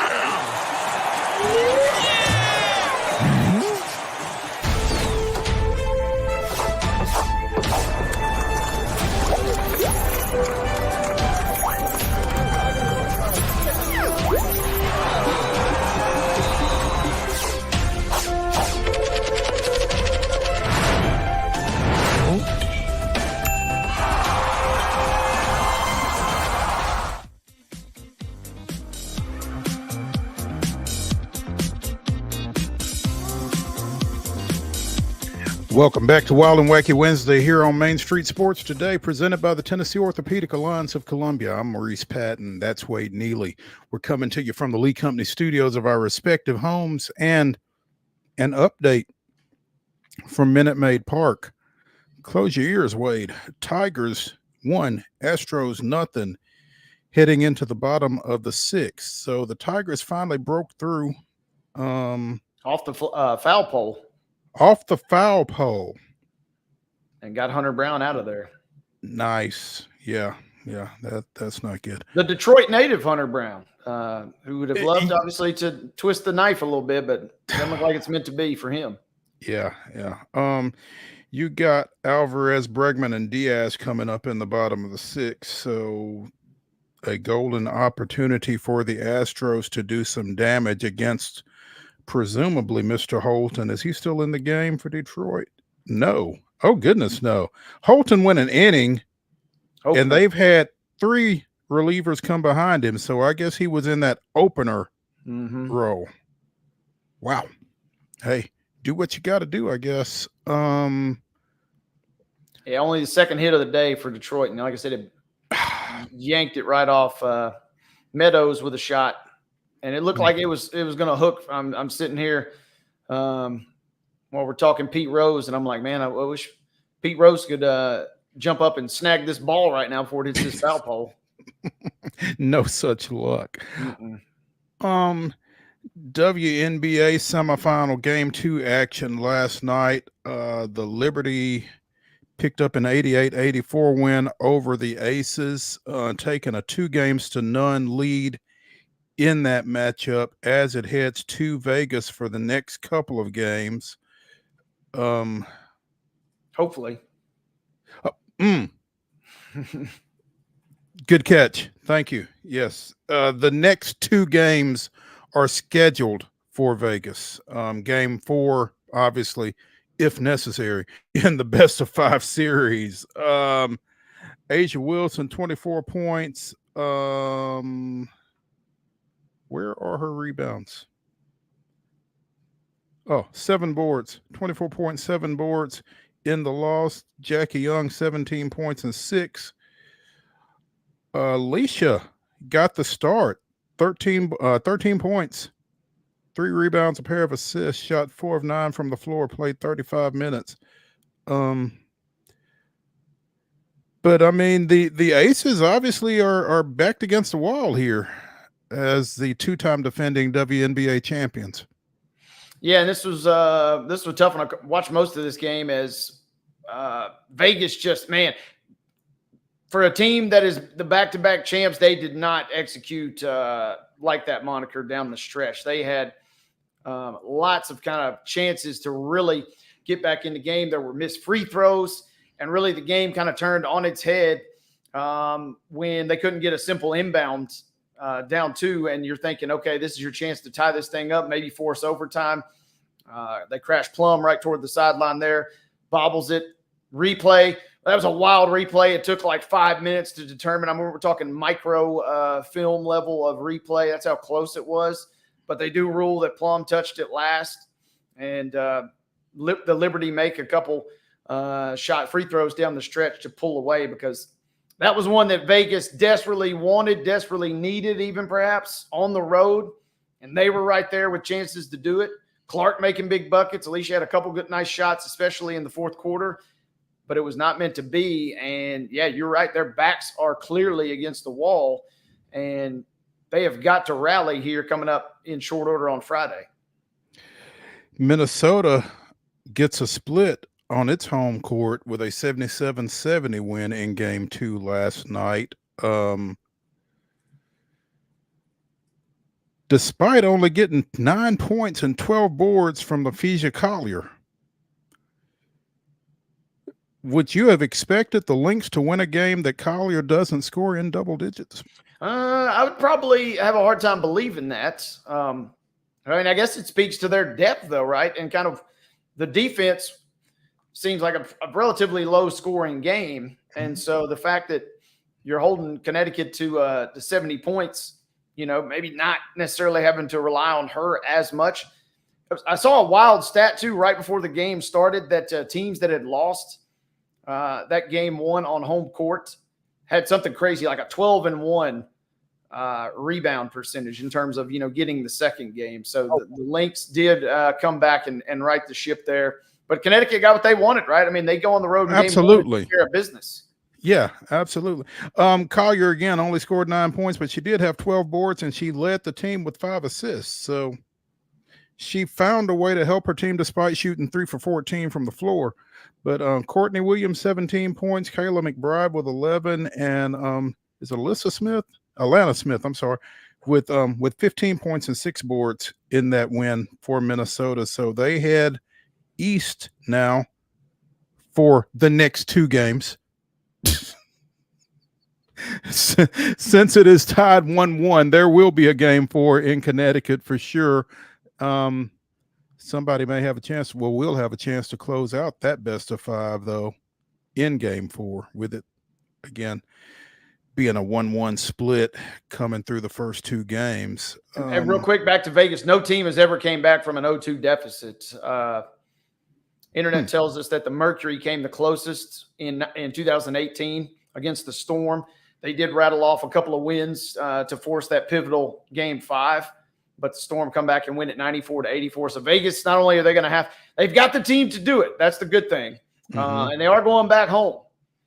And they came close to winning in New York last night. So, I mean, if you can win one, put the pressure back on, maybe claim another at home, then buckle up. It could be fun if they can get to game 5, but you got to take it one game at a time at this moment. Absolutely. In that Connecticut Minnesota game, Alyssa Thomas with a double-double, 18 points, 10 boards, 7 assists, one of 4 double-digit scores for the Sun in, again, that 77-70 loss. So, you know, if you're Connecticut, you got to feel pretty good about,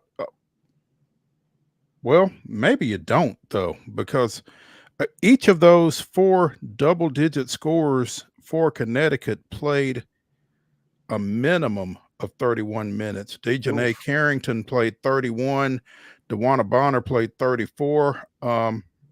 Marina Mabry played 38. And Thomas played 40. So, you know, playing those kind of minutes and coming up short like that, I'm not sure how well that bodes for them as they, again, head to.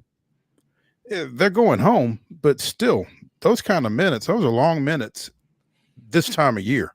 Yeah, and you're curious about the strategy after you win game one, right? Do you maybe throttle back, or do you maybe try and sell out and go for the win in game two? And really, it sounds like they sold out and went for the win and came up short, which is even worse, I would imagine. You would think Vegas, the city, not Vegas, the franchise, has that series basically still at even money. The Lynx are a small favorite, but it's basically even money. And as you might expect, given the stat I just gave you guys, that the Liberty are a pretty prohibitive favorite in their series. But yeah, that Lynx and Sun series could be interesting. And if you're the Liberty now, maybe you're thinking, hey, let's put the throttle down and let's close this out in 3 games. Go ahead and get extra rest. If this other series looks like it might go 3 potentially. Yeah. If you're the Liberty, you want to get this thing over with, get off your feet and try to get ready either for a Lynx team that has given you problems all year or for a Sun team that you finished ahead of in the Eastern Division. So, if that series goes all 5 games, it finishes on October 8th. Unless I'm misreading this, the first game of the finals is set for Thursday, October 10th. So a quick turnaround. And yeah, if you're New York, you're saying, hey, let's get this. And Ionescu was massive down the stretch for them. She kind of was sleepwalking a little bit through the first couple of quarters by her standards, at least, but she really kicked it into high gear down the stretch. And so, yeah, the Liberty will be out on Friday night trying, you would think, to close this thing out. Ionescu, 24 points, 9 rebounds, 5 boards. Yeah. Stewie, 15.7 rebounds, 8 assists. What did I say? 24 points, 9 rebounds, 5 assists for Ionescu. Against Stewie, 15, 7, and 8. Jonquel Jones, 14 points, 8 boards for the Liberty in that win. Vandersloot off the bench with 12.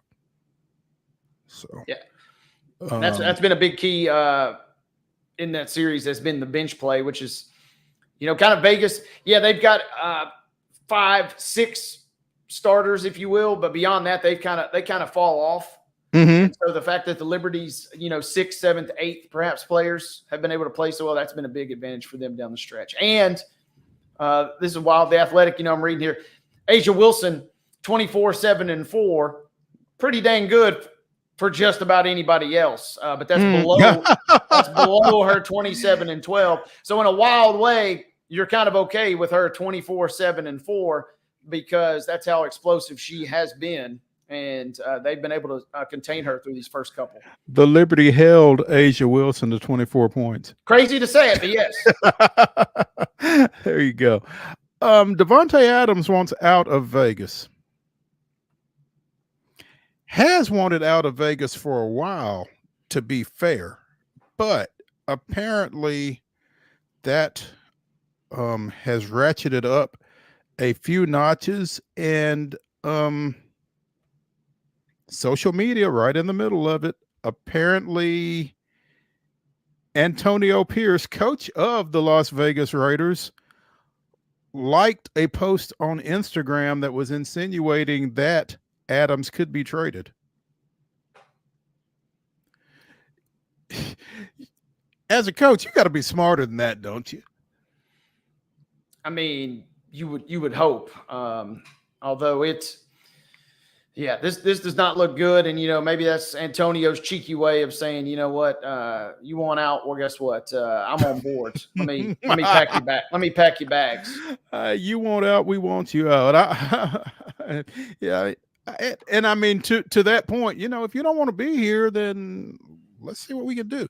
So Vegas has told teams that they will consider trade packages that include a 2nd-round pick and additional compensation. The Jets, understandably, are Saints kind of in the mix. I don't know how much the Saints are in. Adams likes the Saints because Derek Carr is there, who he played with the Raiders. Obviously, the Jets are in because of the Aaron Rodgers connection. Pittsburgh wants to get into the mix, it sounds like. The Cowboys are not, according to this article on The Athletic. But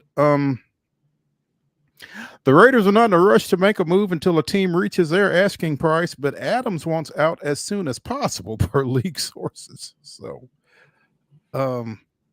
Vegas 16-22 since Adams arrived, and did not play against the Browns this past weekend. Was in street clothes on the sideline. In 3 games this year, Adams has 18 catches for 209 yards and a touchdown.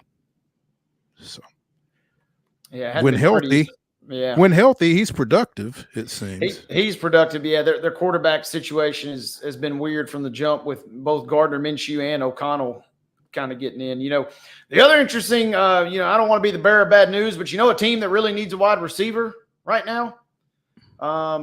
They kind of lost one to a pretty high-profile injury. The Kansas City Chiefs are in the market, and a lot of the chatter is, the Titans. They have got a really good receiver that they might be willing to part ways with if the season were to unfold a certain way. But Adams to the Chiefs could be pretty wild. Adams to the Chiefs could be almost as wild as Xavier Worthy to the Chiefs on draft night. It feels inevitable, and it feels. Yeah, very predictable. But I mean, would the rest of the league not hate the Raiders? Can the Raiders trade somebody to the Chiefs in the division? Of all the teams in the NFL that can do anything, you got a feeling that it would be the Raiders that would be willing to do that, right? That's a fair assessment. Yeah, if anybody would, it would be the Raiders. But my goodness, after Buffalo traded that pick to Kansas City for them to take Xavier Worthy, that would be nuts if Adams wound up in Kansas City. I don't know. I don't.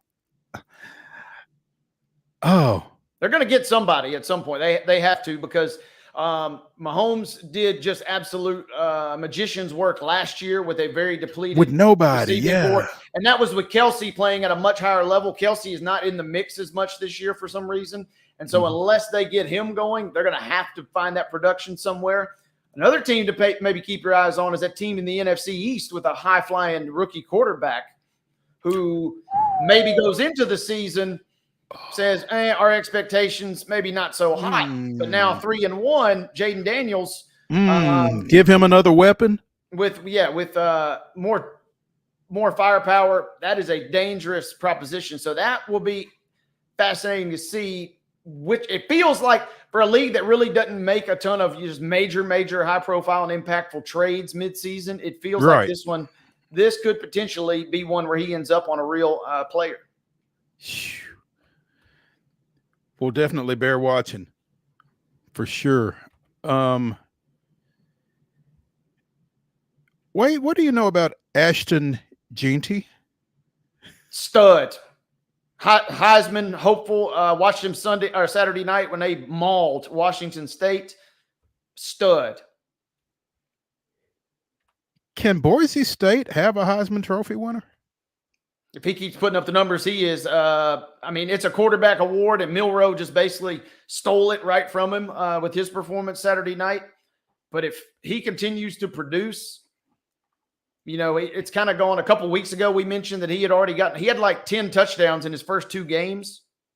And this guy is a beast.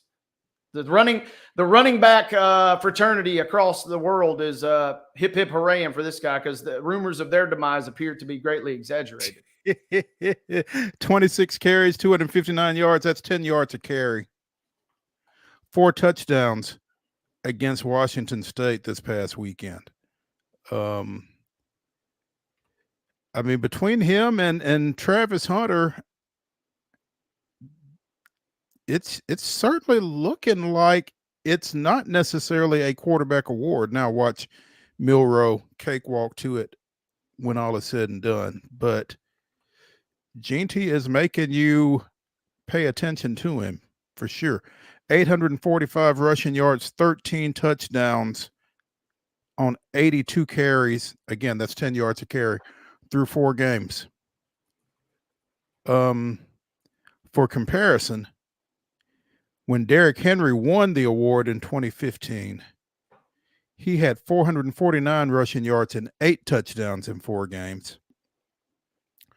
When Mark Ingram won the award in 2009, he had 347 yards and 4 touchdowns through 4 games.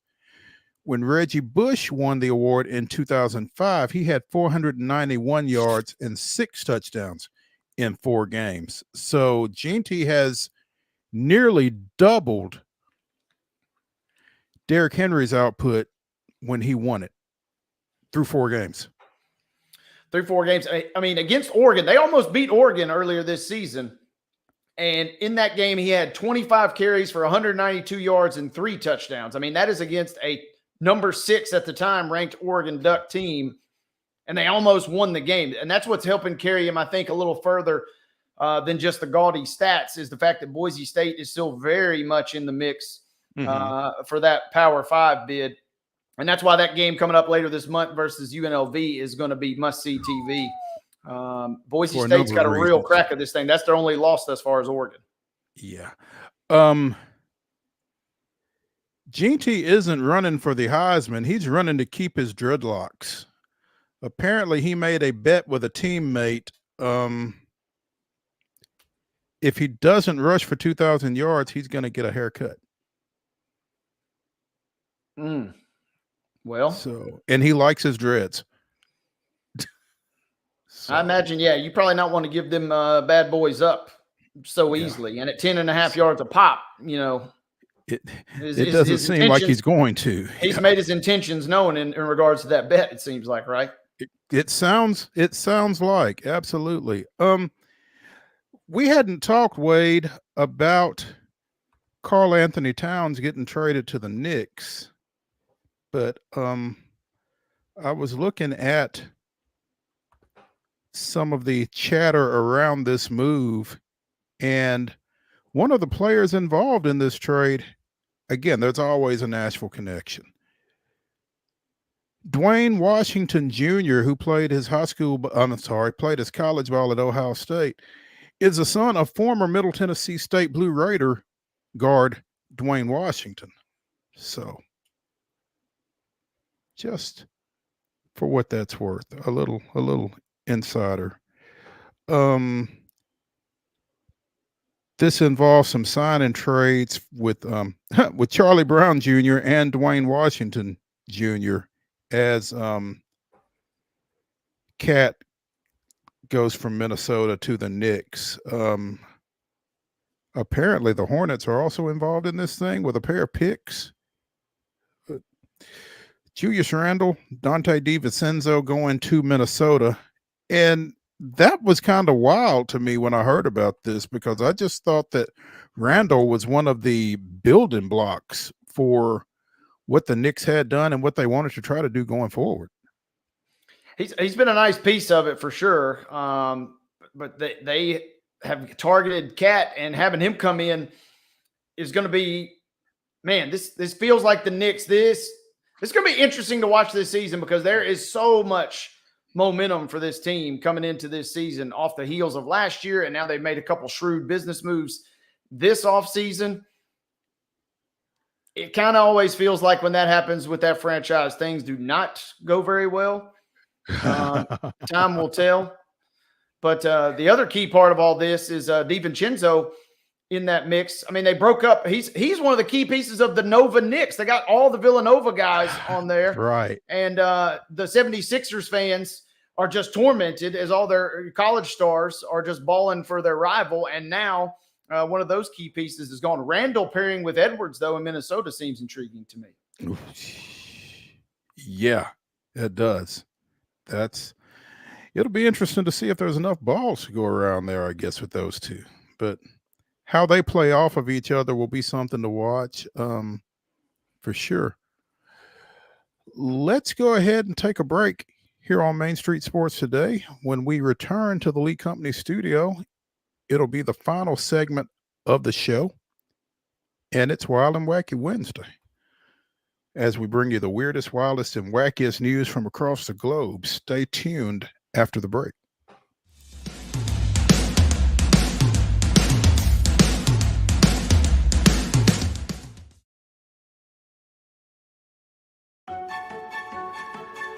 So, you want to be a part of the Busy Bee team, huh? Well, how do you see yourself fitting into the organization? Oh, I get it. You want to be a Weatherby.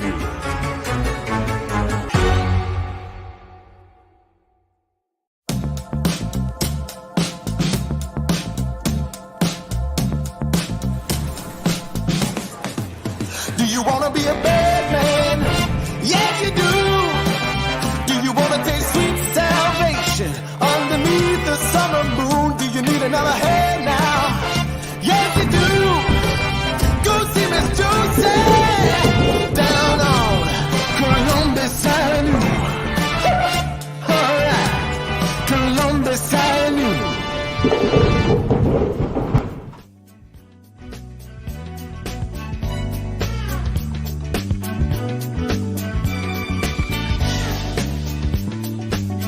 It is the final segment of Wild and Wacky Wednesday here on Main Street Sports Today, presented by the Tennessee Orthopedic Alliance of Columbia. That's Wade Neely. I'm Maurice Patton. We're coming to you from the Lee Company studios of our respective homes. And because I always forget this at the end of our Wednesday show, I want to remind you, once we go off, get yourself a drink, get you a snack, kind of kick back for a minute, but come back here to these same airwaves at 5:00 to check out the Southern Middle Tennessee High School Football Show, as Wade and I will get you up to speed on all of the high school football activity across Giles, Murray, and Lawrence counties. We've been told that that's not really Southern Middle Tennessee, but I mean, if you pull out a map, Giles, Murray, and Lawrence counties are all in Southern Middle Tennessee. So stay tuned for the Southern Middle Tennessee High School Football Show, 5:00 right here. Man, well said. It's going to be a big show. Week 7 already upon us. Man, I don't need reminding, but yeah. We'll be getting out playoff scenarios after this week. Buckle up. Oh, stop it. Stop it. There's also a couple of Southern Williamson County teams in that Southern Middle Tennessee High School Football Show mix. So check that out. Again, 5:00 right back here. Just enough time for you to, get up, stretch, get you something to drink, come on back, settle in. But it is Wild and Wacky Wednesday, and it is time for the weirdest, wildest, and wackiest news from across the globe. And let's start. We've been doing a lot with animals recently because I don't know if it's I'm not sure what is creating all of the animal activity that we've been seeing lately, but off of the coast of Washington, someone got a picture of a humpback whale with a seal in its mouth. Now, seals aren't typically dining fare for humpback whales, I don't believe. But apparently there was a school of fish and this whale was getting ready to break up school. But some kind of way wound up with the seal in its mouth. Apparently the seal was also eyeing this same school of fish for a meal as well. The seal was unharmed, probably scared witless, but the seal was unharmed. Apparently the whale's name is Zillion. I just want to know if the seal's name is Jonah. That is a good question. The zillion probably stands for the number of seals that this Joker's accidentally almost ate. Or the number of fish that he has actually eaten. I don't know. But that man, I it only took a couple of seconds for everybody to pull up the frames and join in. That's when we saw the seal. It was a funny moment for everybody. I mean, it probably wasn't that funny for the seal. Man, I don't think it was funny at all for the seal, and shame on those people for laughing. Yeah, that's kind of crazy. Detroit libraries having a bug problem. Uh-oh. Yeah, yeah. It was reported that the Oak Park Public Library in suburban Detroit was closed one day last week for scrubbing after bed bugs were found in 2 chairs in the computer area. Bed bugs in the library. At the library. At the library. That's gonna kind of that's gonna put me off from going and checking out books, I think. Now, this was the second issue in recent days that a Detroit area library has had unwanted pests in its midst, because the Royal Oak Library was closed over the weekend when a cockroach crawled out of a DVD case that had been dropped in the drop box during closing hours. So I think that maybe all of the Detroit libraries just kind of need fumigating. Yeah, this is I don't know if this is a pure systemic problem. But Oh, yeah, no. I'm a little alarmed. And I mean, you know, DVDs are dying. DVDs are practically dead, but cockroaches, we know, live forever. So Yeah. I don't know what they got going on. And Detroit's got to get some stuff figured out here. We got bed bugs. I like that it was in the computer area, though, and not, you know, at least here at the Giles County Public Library, we have a kids section, a youth section, and they got nice, comfy bean bags. And, you know, we used to go there in elementary school and read. All right, I'll buy bed bugs there. I'm not buying bed bugs in a computer area. That to me is something's up going on there in Oak Park. Yeah, I'm not digging bed bugs anywhere in the library, to be honest. I'm gonna struggle a little bit with that. So kind of count me out there. What else? What else do we have that's wild and wacky?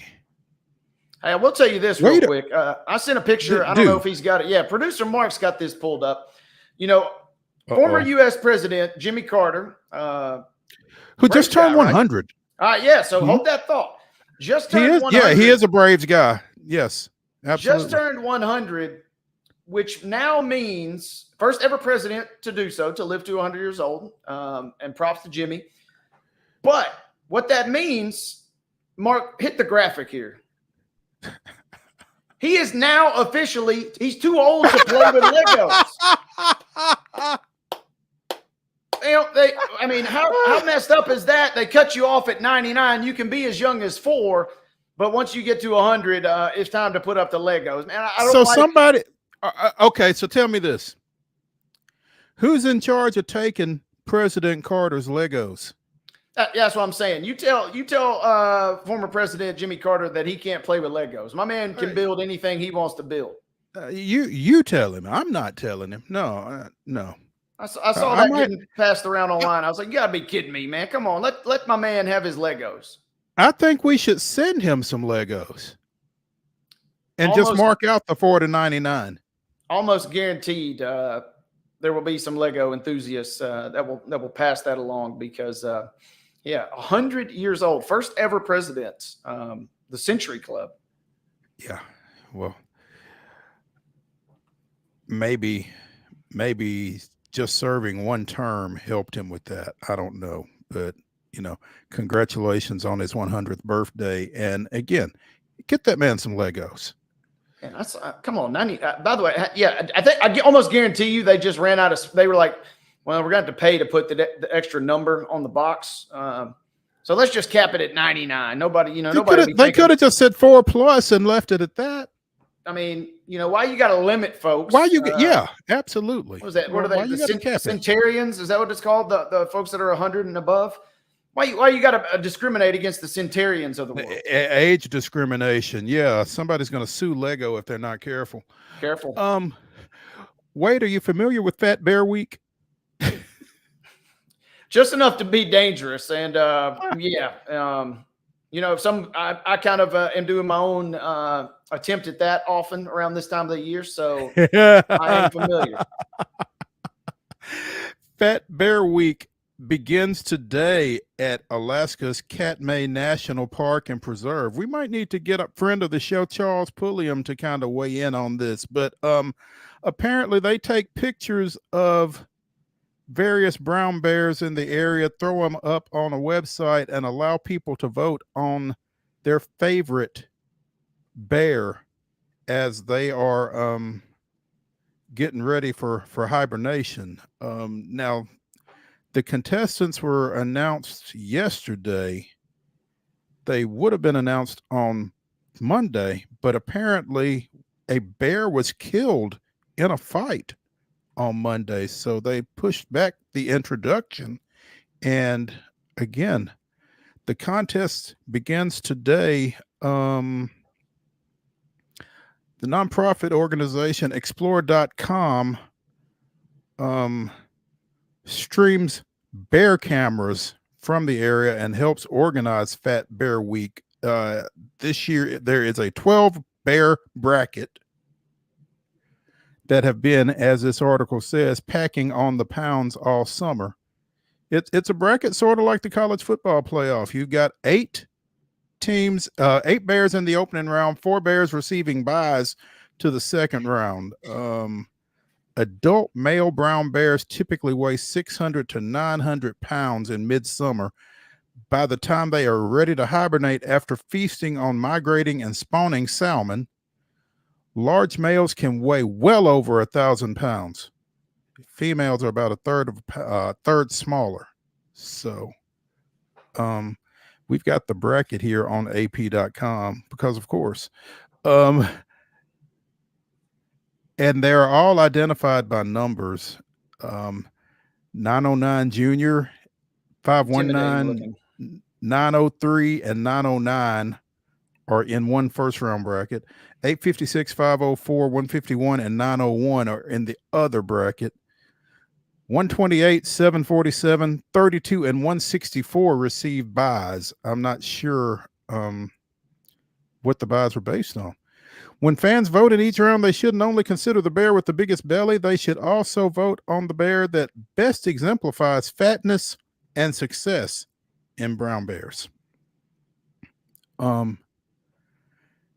Bear 909 Jr. won the Fat Bear Jr. competition last week. It's his second Fat Bear Jr. win, by the way. Yeah, I'm looking at 909 Jr. He's a thick daddy for sure. Beefy boy. Oh, let's see. Bear 504 is a mama bear raising her second litter. The 32 Chunk is a 20-year-old male who once devoured 42 salmons in 10 hours and is estimated to weigh more than 1,200 pounds. Chunk is putting it mildly, looking at this thing. 164 is called Bucky Dent because he has an indentation in his forehead. The voting will take place through October 8th. More than 1,300,000 votes were cast in this contest last year. That's pretty amazing. I'm scrolling through these picks here, and kind of you mentioned, the college football players. Some of these definitely are, no disrespect to, and I wouldn't want to run across any of these. Let me be clear, but some of these, they are definitely group of 5 contenders. You can tell some are, some are SEC and Big Ten caliber, and some are, a little more Mountain West at this moment. Sun Belt, maybe. Yes. That's going to do it for Wild and Wacky Wednesday. That's going to do it for Main Street Sports Today, presented by the Tennessee Orthopedic Alliance of Columbia. Again, stay tuned right back here in an hour for the Southern Middle Tennessee High School Football Show. I will see y'all tomorrow at 2 o'clock. I'll be joined by David Wilson because Wade is going out of town to take care of something. We'll tell you more about it when he gets back. We'll see y'all tomorrow at 2 o'clock.